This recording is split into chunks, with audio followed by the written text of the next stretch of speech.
आमचे चेअरमन श्रीनाथ भीमाले यांनी खूप चांगलं बजेट केलं असेल. थोड्या वेळांनी ते सगळ्यांसमोर सादर होईल. सादर झाल्यानंतर पुणेकरांसाठी त्या बजेटमध्ये काय असेल हेही तुमच्या सगळ्यांच्या लक्षात येईल. पुणेकरांच्या भरपूर अपेक्षा प्रामुख्याने ठळक काय काय बाबी या बजेटमध्ये पुणेकरांसाठी होती आहे, काय स्थायी समिती अध्यक्षांनी आपल्याला काही सांगितलं किंवा काय माहिती?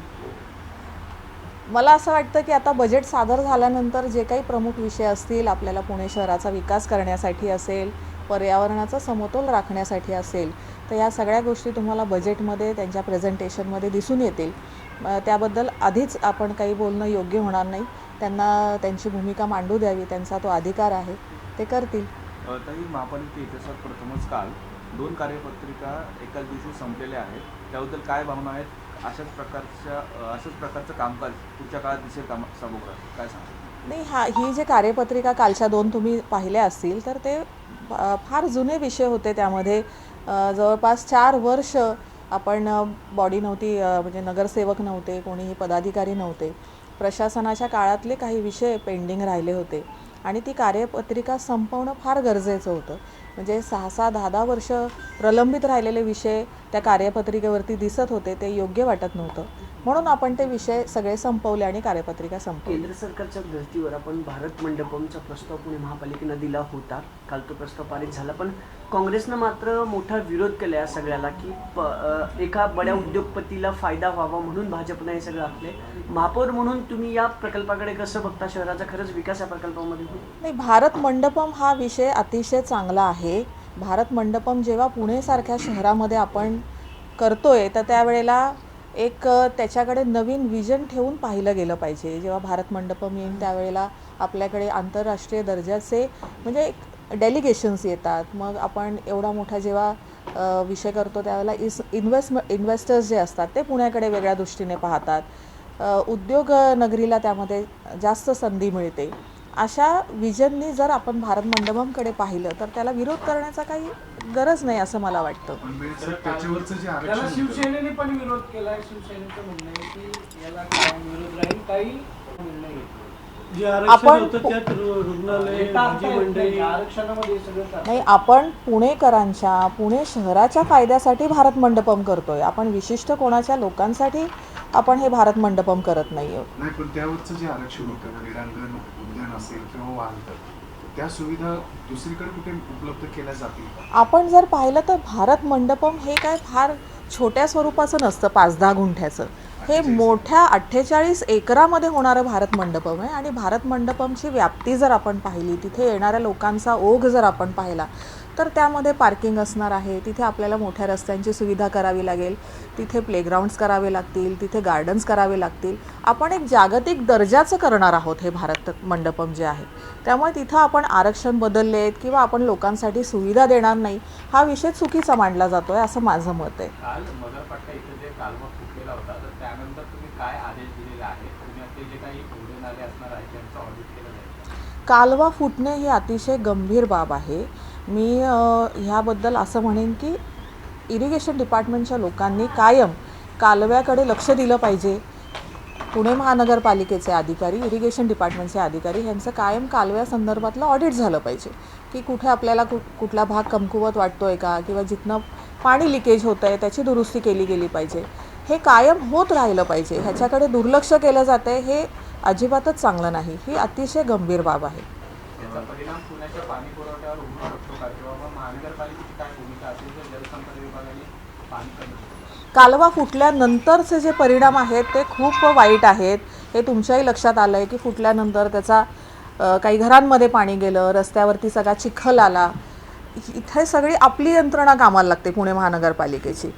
त्यामुळे हे ऑडिट करणं गरजेचं आहे. कालवा फुटला तर नाहीच पाहिजे, पण तिथनं पुढेही म्हणजे आता इथनं पुढच्या काळामध्ये इरिगेशन डिपार्टमेंटची लोकांनी ह्याची खात्री करून घेतली पाहिजे की कालवा फुटू नये आणि लिकेजेस होऊ नये.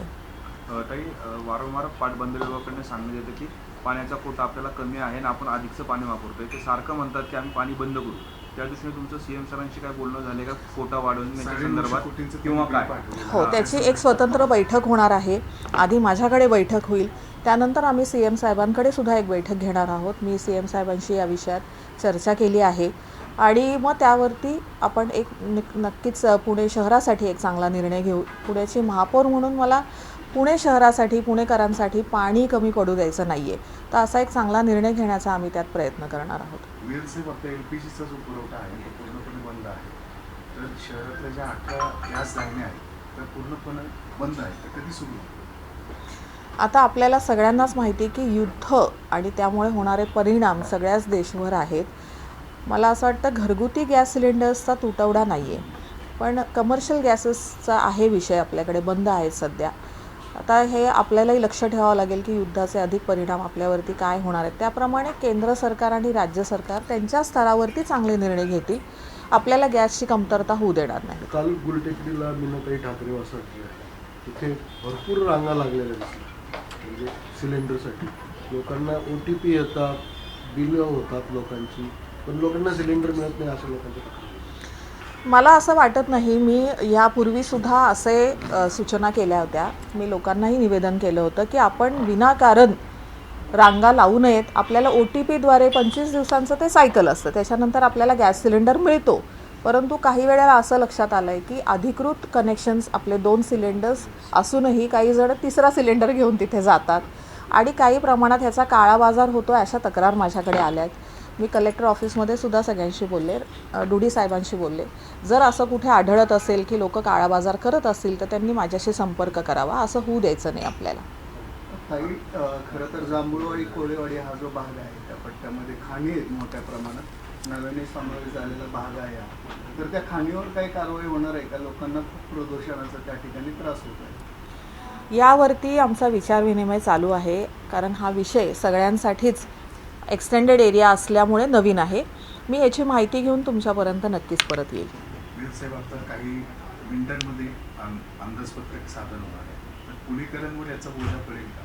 कारण की असं बोललं जाते की टॅक्स वाढवले जाणार आहे किंवा वेगवेगळ्या माध्यमातून जे आपण कर संकलन करतो त्याचा बोजा प्रत्यक्षरित्या नागरिकांना पडेल. टॅक्स वाढवलं जाईल असा विषय कुठेही नाही. फक्त जे टॅक्स भरले गेले नाहीत ते आपल्याकडनं भरून घेतले पाहिजेत, अशा सूचना मी टॅक्सचे जे अधिकारी आहेत त्यांना केलेत. काही वेळेला असं लक्षात, म्हणजे आपल्याला माहितीच आहे हा विषय की टॅक्स भरला जात नाही वेळेवरती, त्याचा दंडही भरला जात नाही. आपण जर व्यवस्थित त्यांच्याकडनं टॅक्स गोळा केला तर आपल्या बजेटमध्ये आपल्याला काही कमी पडेल असं मला वाटत नाही.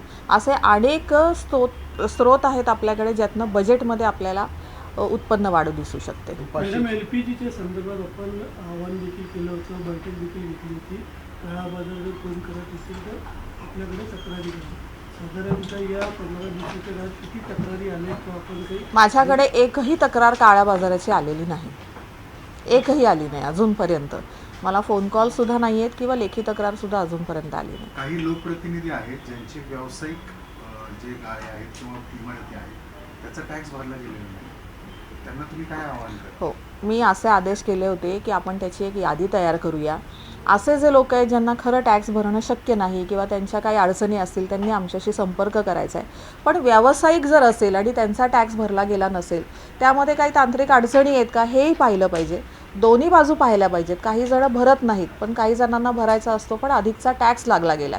अशा दोन्ही गोष्टी आपल्याकडनं पाहिल्या गेल्या पाहिजेत आणि मग त्या अडचणी दूर करून आपण टॅक्स भरून घेऊ शकतो.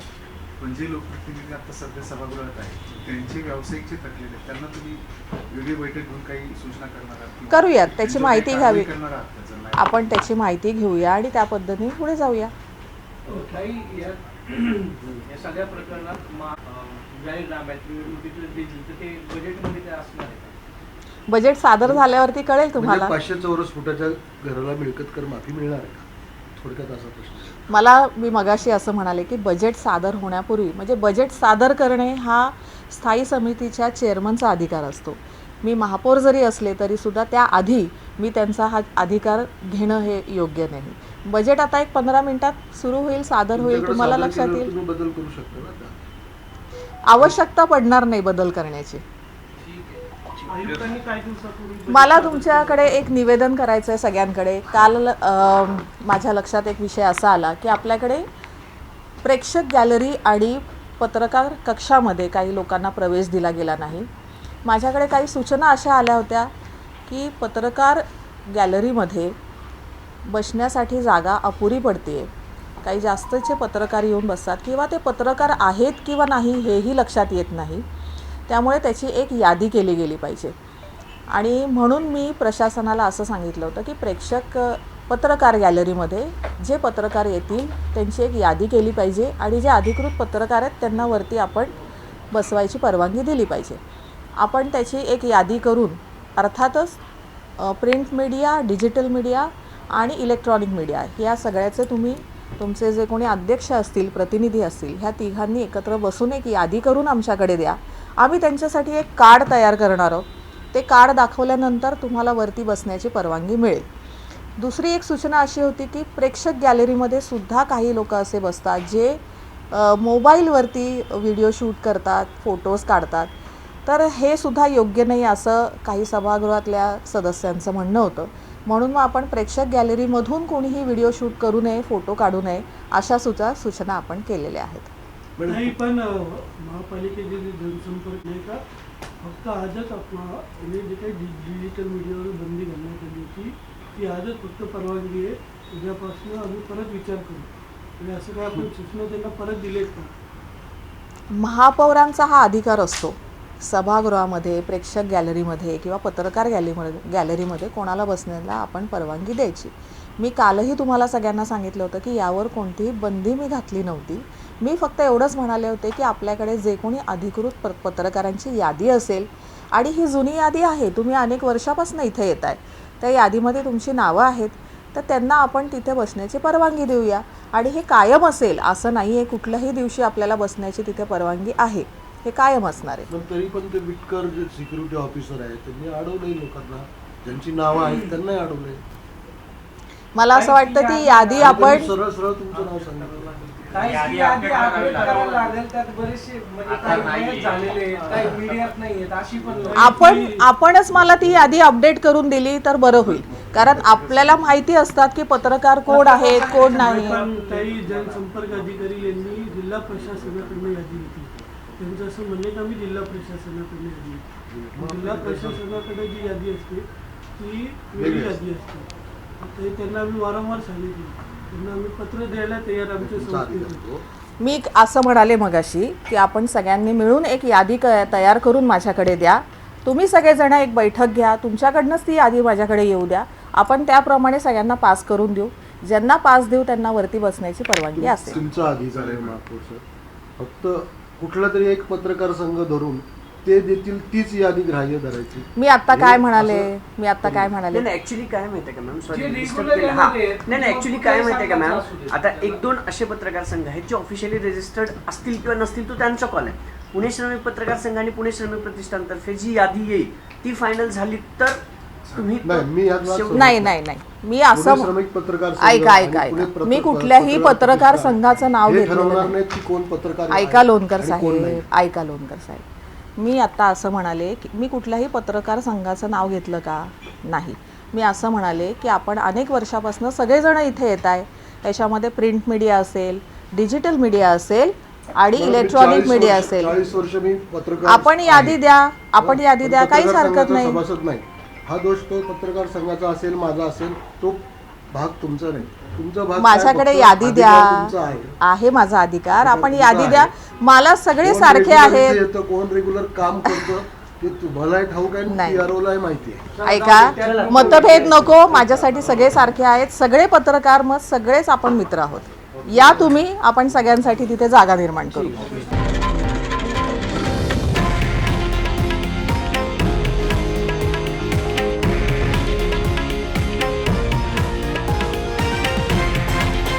हे आहे देशातील नंबर 1 न्यूज नेटवर्क आणि आपण पाहत आहात TV9 मराठी, एकमेव.